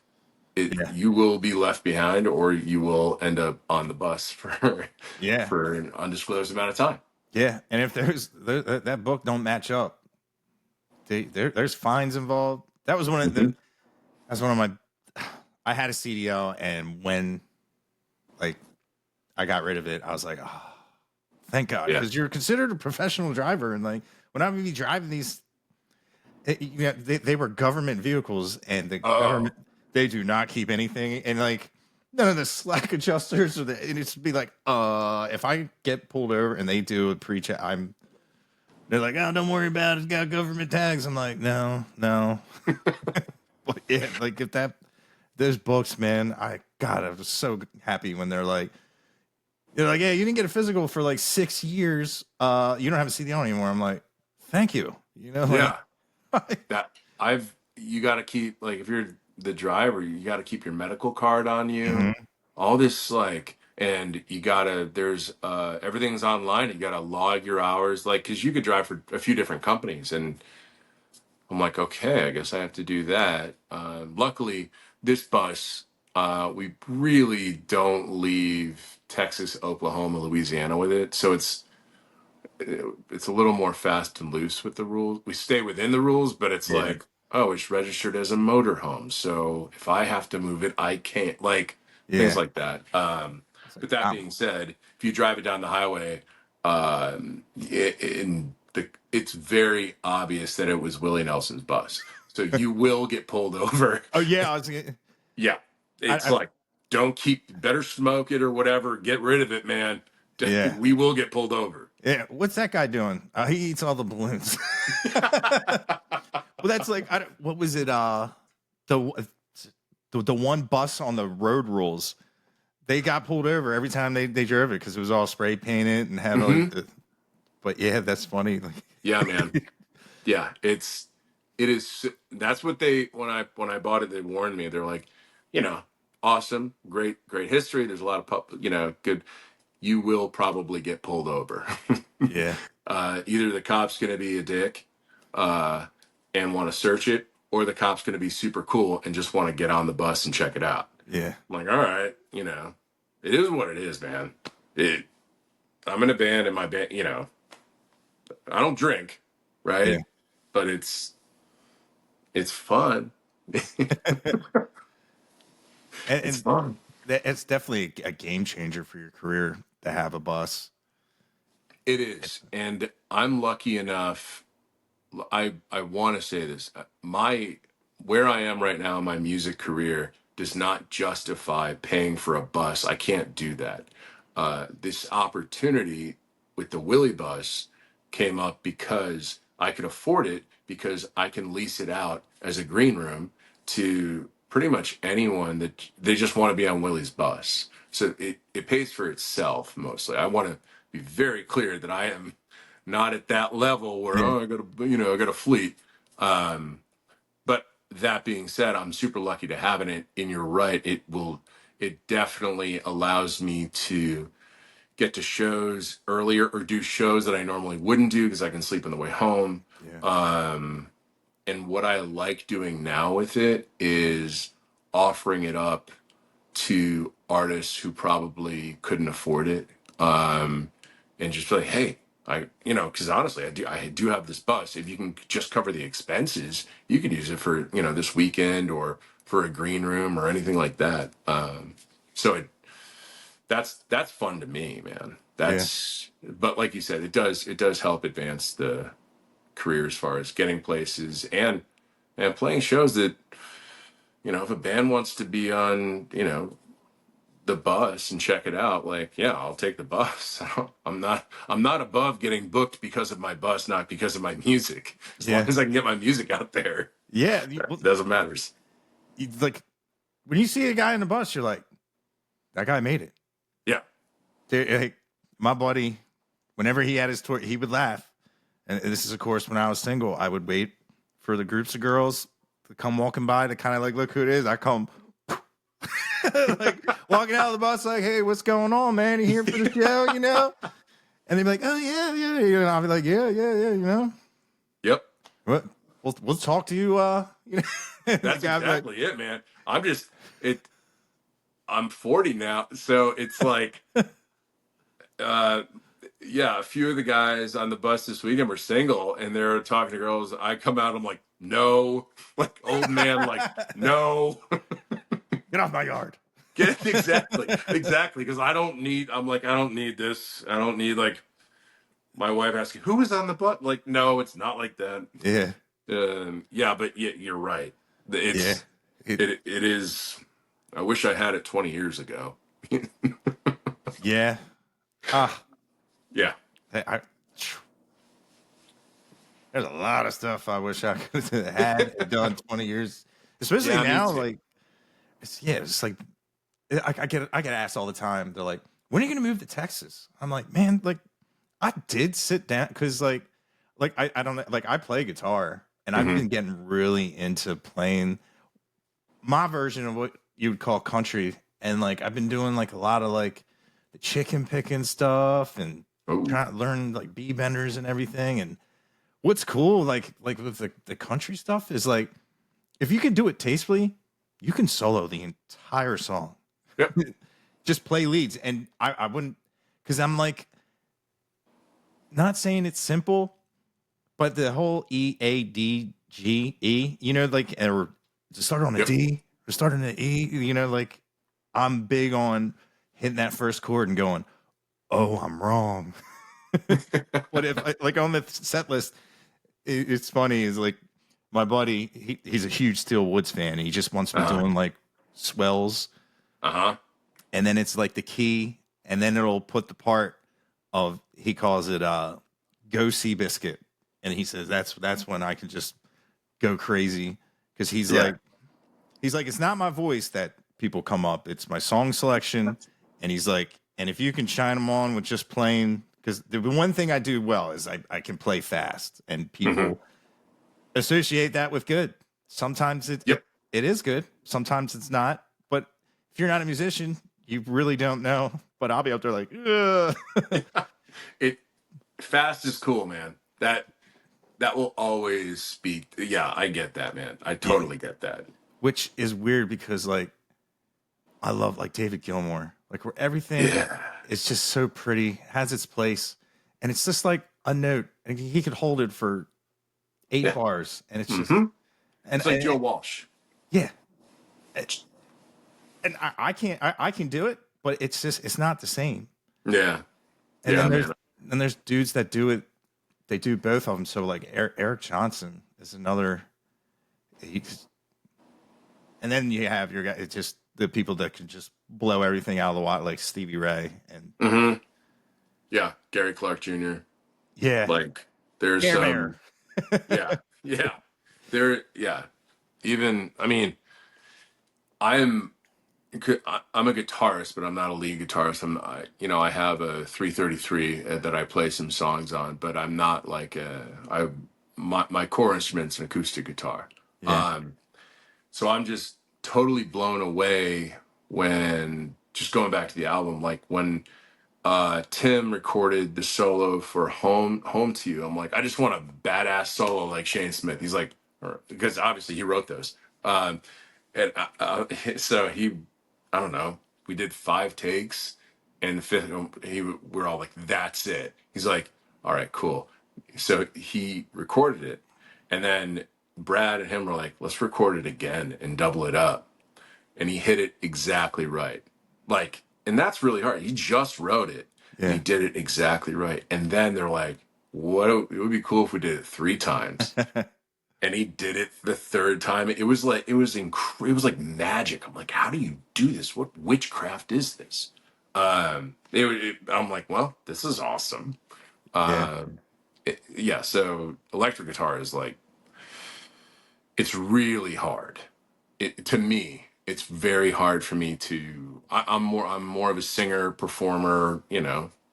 getting those chords correct. Just, but you're right. E A D G. You know, it's very, it's really cool when I start in a minor. It's like, all right, let's get weird now. Yeah. Um, like guys like Tim just elevate songs through talking through their guitar, kind of like you said. Your friend, like they're not there to hear his voice; they're here to hear his guitar and song selection. That's Yeah. huge, man. That's a big deal. I wish I had that talent. I definitely don't. But guys in my band do. Yeah. Um, and Tyler, my guitarist right now, he's really good at knowing when to cook. We call it cooking. Like I'll just yell and say cook, and he will just. It's like you just let out the beast, and he is going crazy. I'll be like, keep going, keep doing it, man. This is amazing. But when I don't say that, like he is very good at holding back or doing the swells. We call it the soup. Just put in some soup, man. I like that. Just that mix of whatever you just came up with your pedal. That's cool. And that's a talent on its own. Yeah. Like to know when not to play. That Yeah. And that's, man, that has been an issue for me. But like the time I had Tim Lightyear on here, and I'm like, dude, that sound, I love that sound. And I'm like, I could do that and be perfectly happy of how that sound. He got on like his hands and knees and showed me his pedal board. hmm And he was like, dude, all you need is this. And I'm like, I have that behind me. I said, you mean to tell me that's all? And it's like the one pedal's like 120 some bucks. hmm And the other one's like 100. And I'm like, dude, I have no excuses hmm of to have that element. And like you said, like, I love that, like the soup, like, where it just puts out like that cool sound, hmm especially if it really like a stereo reverb. It just Yeah. puts it out there. It just, like I always count like a soundscape. It keeps everyone interesting. It keeps your voice and your song interesting while not being too hard to do. Especially because like your music has like very like cinematic feel. And I hmm feel like that stuff like that, keeping that element out there, just because like a lot of people, like especially like full band, Yeah. I find a lot of people that like listen to like the country artists and stuff, they're used to just a guy with an acoustic. And when they hear like a full band, I feel like some people with the whole country thing, like full band, like I find like some of the country fans don't prefer that. You know, and I feel like when you have a guitar player doing something like in that element that just keeps you like very stimulated Yeah. and not too loud. I Right. found a lot of people with country, they if something's taken away from the voice and like what you're doing, they're not a huge fan.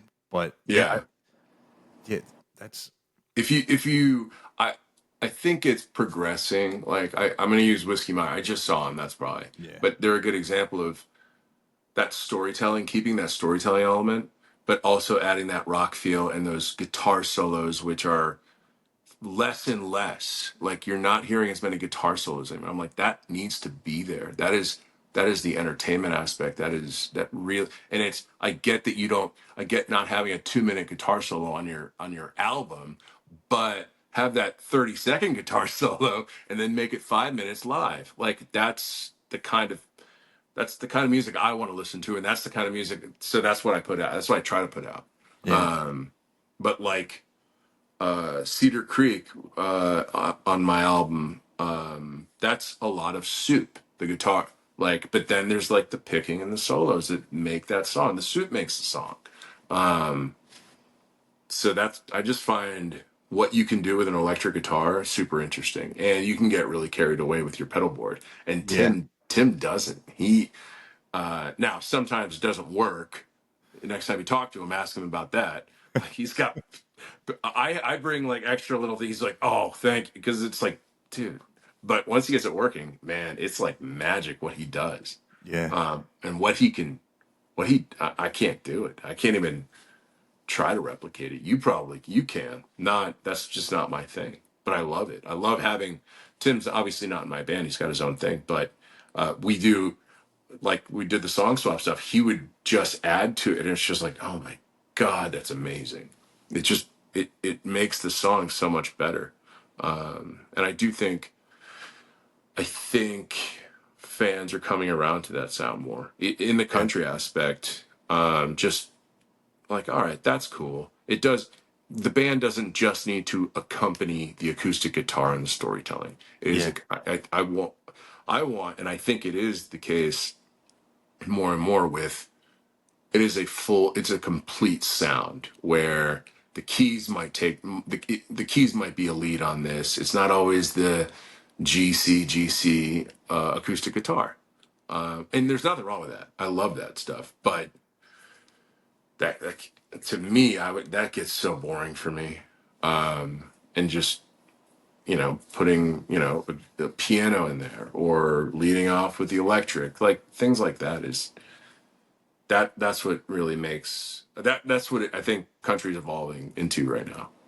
Yeah. And it's what's cool to see, like when the band is getting it, especially like when the front man, when there's G's and C's, and like you can get into it as well, and almost become like a tambourine type thing, like Uh-huh. and keeping a cool like tempo with it, Hmm. and you can feed off of them. And I've seen a lot of bands do that, and it's really cool to see that because like soloing on an acoustic is terrible. It's the people that can do it, they're awesome, and man, it's hard to bend those strings, a Hmm. vibrato. Really do it well, you have to be a seasoned guitar, but it's really Yeah. just as cool to see of people just strumming the hell out of an acoustic and becoming part of like the backing of the You're the percussion. backbeat sometimes. Yeah. Yeah, and I've never really seen an acoustic played like that until seen what you guys are doing. Yeah. It's I have a lot of fun doing it because honestly on stage, um, it's more fun. I'm just in the groove, in the beat, and just it allows me to kind of move around and engage the audience more Yeah, as just the chicka chicka chicka chicka. And Tim gives me shit about, well, your guitar's coming out of tune when you're doing that too much.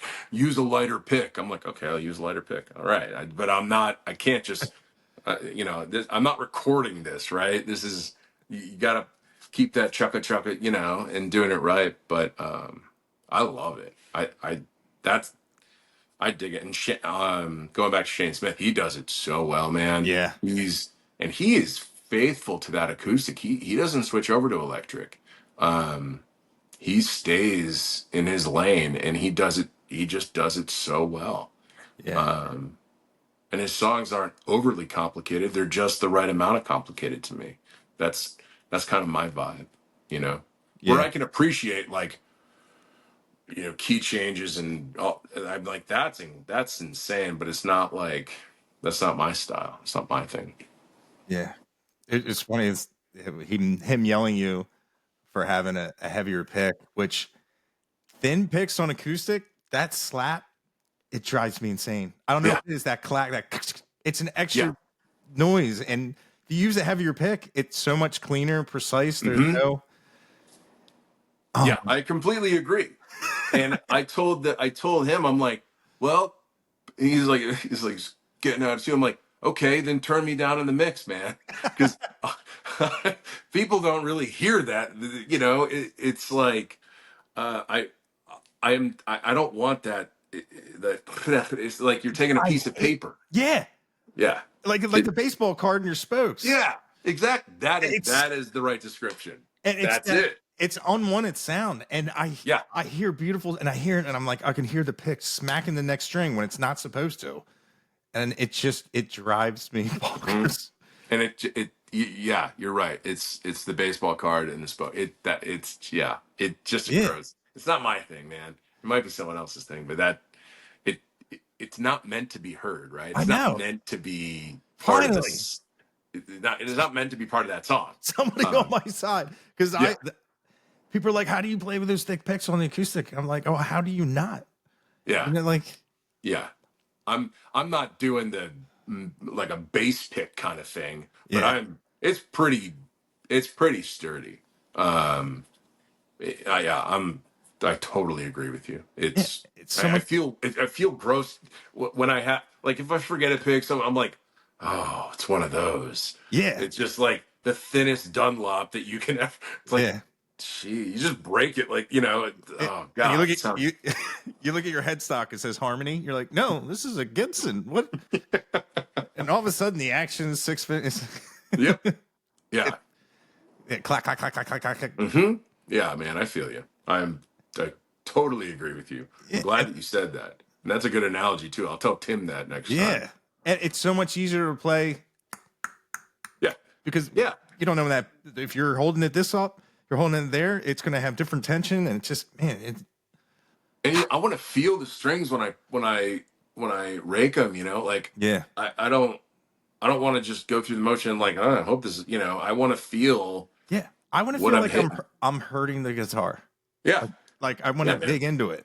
Yeah. I want marks on my guitar. I want that wear and tear because that means I'm doing something right. I'm not, Yeah. you know, I'm not just It gives you street it's cred. Just so you yeah, go up and it's just, exactly.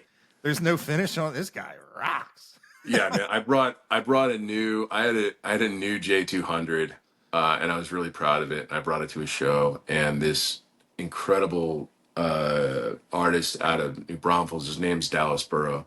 He also plays J200s and they're just worn from just the road like and I was like, "Hey, you want to play?" And he's like, "Probably got to wear it in a little bit." I'm like, "Oh." So this summer, man, I was like, I gotta like, so I'm starting to get a little bit on it. Like, oh, you can see the wood now, you know.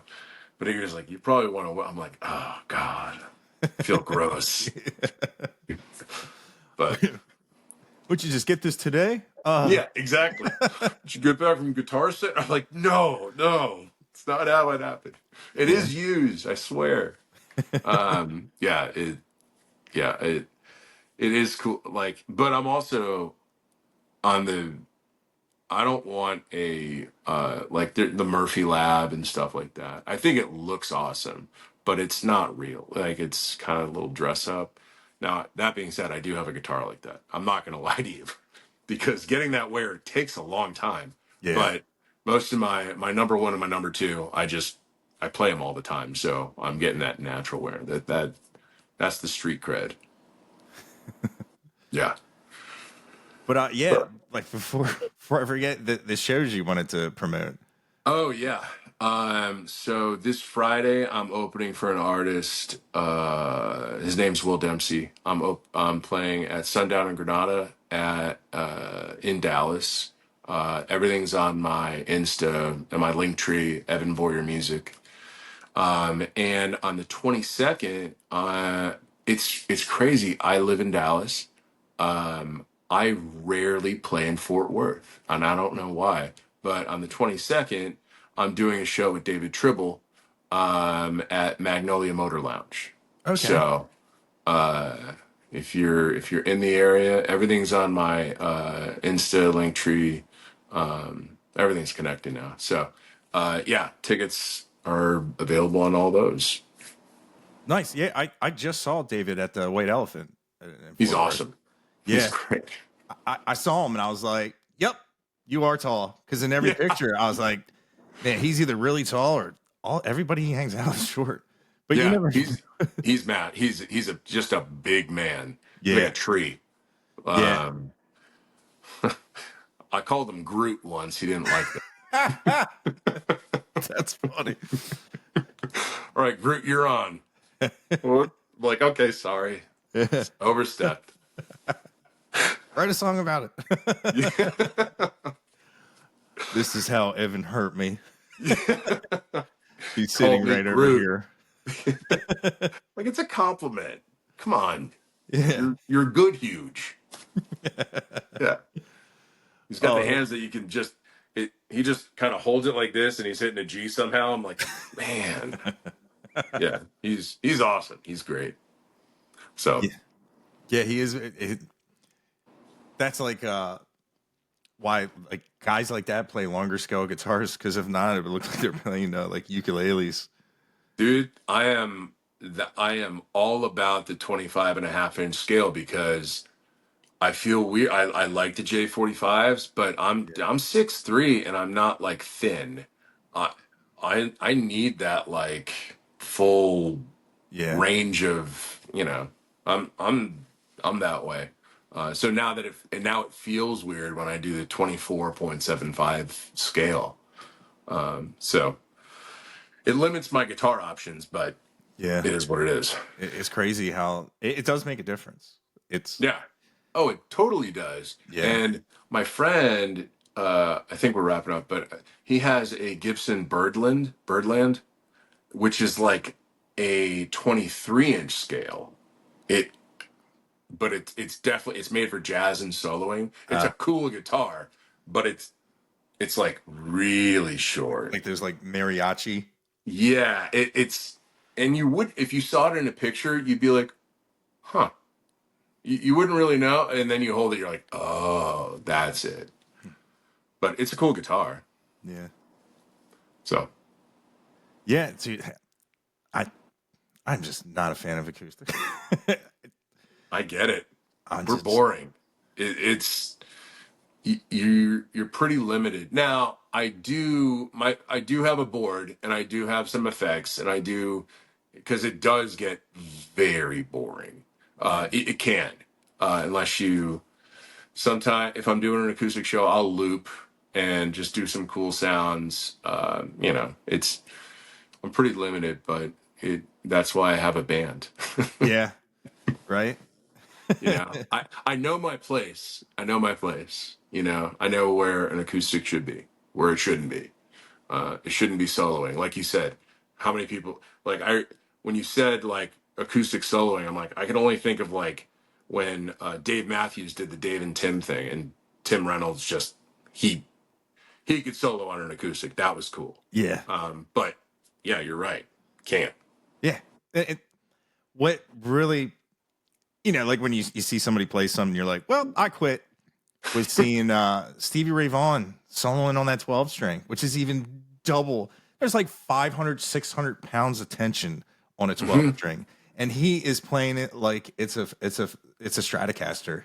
Yeah. I'm like, dude, and then like Zach Wild was playing like Jimi Hendrix, and he had a distortion on it, and I was just like, man. But what's also funny is when you give an electric guitar to someone that primarily plays acoustic, and it sounds terrible. I remember handing it to the lead singer because he broke some strings. I'm like, I don't know this song. Here, play another. And I was like, oh no no no no no no! You don't do that. That's not how you do it. Yeah. I'm the same way. Yeah. I'm like, you don't strum an electric like that. Sounds terrible. hmm I've gotten better at going back and forth like the adjustment, but it's weird to me. Yeah, I do it because the song calls for it. It doesn't call for an acoustic. yeah, But man, I'm the same way. I am very much in a different world when I'm holding an electric, and it's not a good world. It's really not. Yeah. If you see me live, understand that and give me a break. Like just know I'm aware of it too. You know. we're I just yeah. They give like the disclaimer. Yeah. That's I broke all my strings. yeah. I Let me see if I can apologize. figure this out.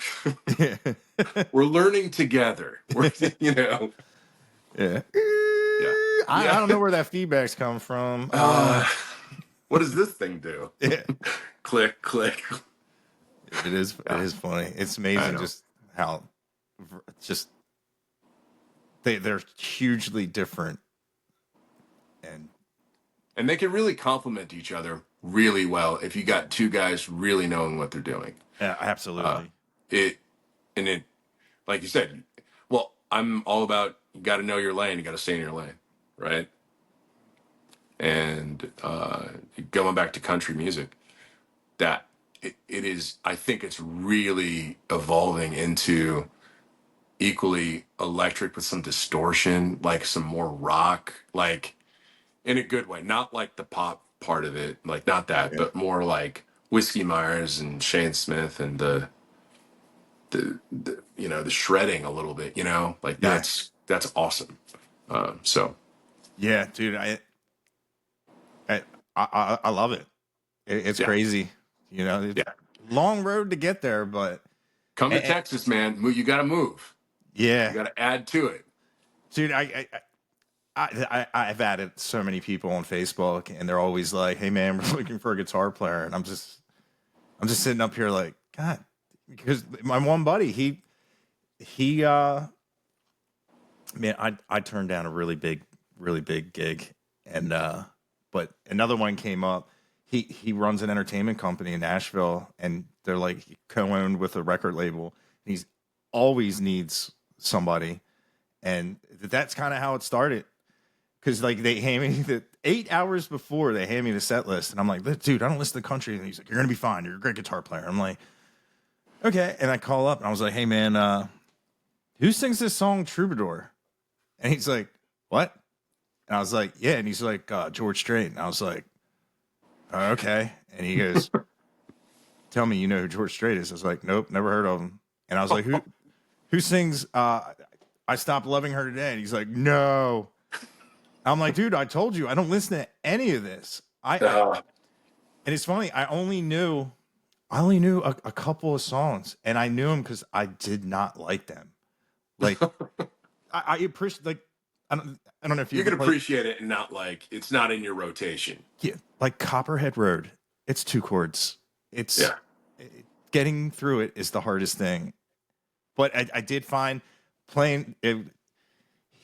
It was funny. It was just like his first time playing up north, and he thought, up here they want more cover songs, which a lot of places do.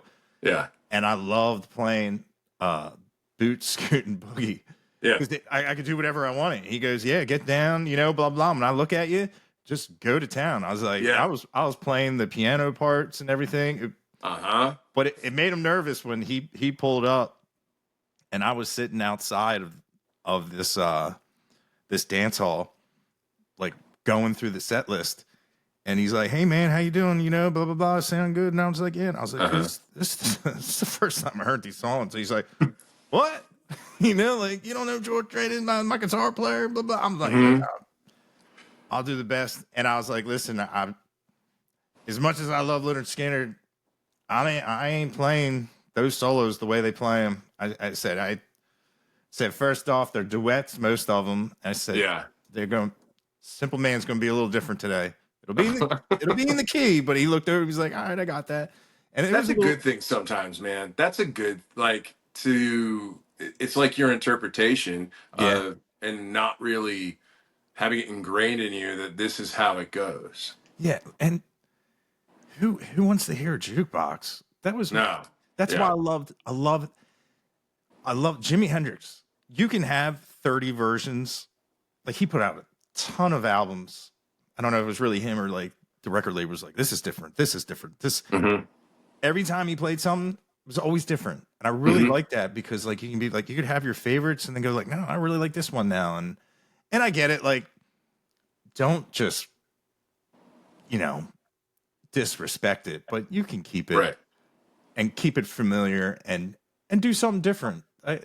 I too feel the same way. Like keep it traditional, formal, but Make it your own. yeah, show them a little bit of your personality. Yeah. This is how I do it. You're not, unless you're in a tribute band, unless it's tribute, which also is totally fine. They actually make a lot of money. I know. Right. It's insane. If you're in that situation, yes, play it exactly how they want. But otherwise, man, it's live music. Yeah. Make it live. Like, hit a wrong key, do something different. Like, that's why I released a live version of Home to You. And I did an Instagram post for it. I'm like, it's not perfect. I literally miss a note. I'm off key for it. I'm like, but that's definitely who I am because that's how I sing. And that's what live music is about. Yeah. Like, dialing it in or doing something different or messing up, but having the band, okay, let's do so. Okay, let's fix this. Like, it's cool. And sometimes you find cool stuff like that. Yeah. And it's also cool for the magicians out in the crowds. They go, ah, and then go back to Yep. judging. Yeah, dude. You I always try to know. not be that person, but my wife is like, "You're not fun to go to a show with because you point out all the mistakes that I would never even know about." I'm like, "I'm sorry. I know. That was I so know." flat. Yeah, that was flat. His pedal board isn't working well. Like there's something like yeah, his ear monitors are out. They're not working. That's why he sounds like what I'm terrible to go to a show with. But that being said, Whiskey Myers, Top that notch. they crushed it, man. They didn't hit a wrong note. Yeah. That was a great production. Everything was awesome. I highly recommend anyone watching this go to one of their shows. Yeah. Every time they're around where I can go, I've always got something I have to do. And Hmm. they're definitely on the list. They should Of, be yeah. That list is getting smaller, but good. they're definitely one that I have to see. Well, I'm gonna try to make it. Because I'm friends and family are always hounding me about getting up to the Northeast doing something. So I think late spring, early summer, I'm going to, I picked that time intentionally because I don't want to be there in the winter. I'm going to do an acoustic tour from probably, North Carolina up into Boston, kind Oh, of cool. Maine. So if I'm in your town or around, Yeah, dude, I'll definitely yeah, check it out. And there's a lot of places to play with that. awesome. Yeah, there's a ton because that's where we would start off Friday hitting the gigs up the main and then come back Hmm. down. There's a Hmm. lot of people that really like that love music. Yeah. Yeah. Yeah, That's where I especially learned. in the Virginias. Really? Like Winchester. Yeah. Winchester is, that's what like there's a lot of people that are coming out of there. They have a lot of cool venues as well. Cool. Yeah, that's like the first time I saw like 49 Winchester Hmm. and a lot of the other Texas like Dylan Wheeler and yeah, Hmm. they have a lot of and they love original music up there. Good. That's so important to me. Like I completely understand playing something that we know. I get it. Like Yeah, I mix that in. But I mix ones in that are fun for me to play, like I'm like, oh, this is a great, yeah, that might be a little bit of a deep cut, but people know it kind of thing. But I totally understand, if I play three originals, four originals, I'll do a cover, just to appease and have fun. yeah, and the crowd gets a baseline of if they've Hmm. never heard you before, and it isn't. It's, it's why you got. It's why you got into music because you love these songs and Yeah. you can psych yourself up. Yeah. Because Yeah, exactly. if the It's crowd's not fun. going with you, just hell, this is my show for me. I Yeah. can do what I want. Yeah. And I'm like, and especially if I know it's the song I love and we do it justice, I'm like, yes, awesome. I didn't know if I could hit that note, but I did. So great. You are Having fun. witnessing magic here, people. Yeah, I did it. I just want to stop the song. Guys, do you realize I've tried that a lot and I don't usually hit that note? But tonight I did. All right, one, two, three.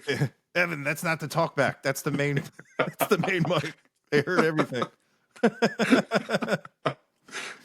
You had it, but you ruined it. Yeah. Whatever. That's funny. Yeah. But Yep. See myself doing that.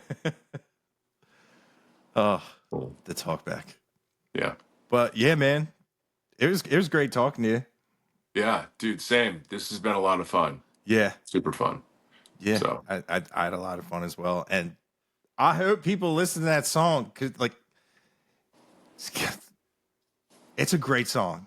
it's And getting more pop. It's getting like I said, like man, I released the album and I think I had 300 monthly listeners. I'm up to 15,000, 16,000 now. So it's growing. People are yeah, getting it. It's just my job now. And the thing is you can't just rely on touring to get your music out there, right? You got to split your time. Touring, social media, all the promoting. It's a mixed bag and I'm trying and it's yeah. working so far. Well, that's it's good. It's working. Yeah. It's, I mean, obviously. Yeah, I mean, even if it wasn't, I'd still be just doing it. Like, all right, Yeah. let's, this is fun, man. It's music. It's supposed to be fun. Yeah. Yeah. And So when it isn't fun, that's when you have that, problems. yeah, that's when you have to step back and be like, what am I doing? Let's Yeah. try something different.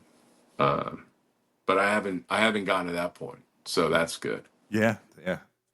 So yeah, man. Well, thanks for having me, dude. I really appreciate it. Yeah. Thanks for jumping on. I, Yeah, I had a great time. It was really cool talking to you. awesome. Same here, man. Yeah. And like I said, I'll have these out tomorrow or Okay, the next day, and I'll send you the link and everything. excellent, man. Love So that. That's yeah, man. perfect, dude. Is there anything else you want to promote or? No, man, I just got those shows coming up, and then December I'm gonna lay low, do some writing because that's the industry kind of shuts down. Obviously, there's still live shows and stuff, but everything else is very shuts down. So I'm gonna take that opportunity to write, work out some touring, like all this stuff, and go back in the studio in the next few months and record another album. Nice. Yeah, I'm Yeah. I'm excited, and then I'm like, oh, it's gonna cost so much. Whatever, it is what it is. Yeah. You- Music.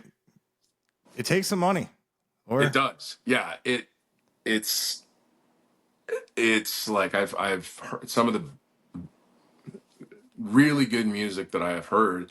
It just isn't out there because it isn't backed. It isn't, and I'm not saying like major record label, but you do need something to promote your music. yeah. You don't get it's unless it's TikTok, which still has organic. I mean, you're not really reaching new ears unless you have kind of strategy or money behind it. Yeah. Sadly, Yeah. sadly. You're exactly right. Yep. So, Unfortunately. well, thanks, bro. I Yeah. appreciate it. Yeah. Thank you. So yeah, I guess yeah, you're good. You're already uploaded. Best internet ever. Awesome. Excellent, Yeah, man. whoever you have, everybody in Texas, sign up with that provider. Dude, I was so worried that because we've had terrible storms today, Oh, really? and we had a tornado watch. I'm like, if we lose power, and I have the bus parked outside my house right now, I'm like, because there's a generator on it, I'm like, do I just do it in the bus? Or I was like, okay, hopefully the storm's passed. So everything worked out. We're Yeah, good. yeah. Awesome. But yeah, man. Thanks for talking. Thank you for having me, man. When you post it or whatever, I'll promote it. I'll whatever, all of it. I'm excited for it. Thank you for the All right. promotion, dude. I Yep. appreciate it. Yeah, thanks for coming on. I appreciate you as well.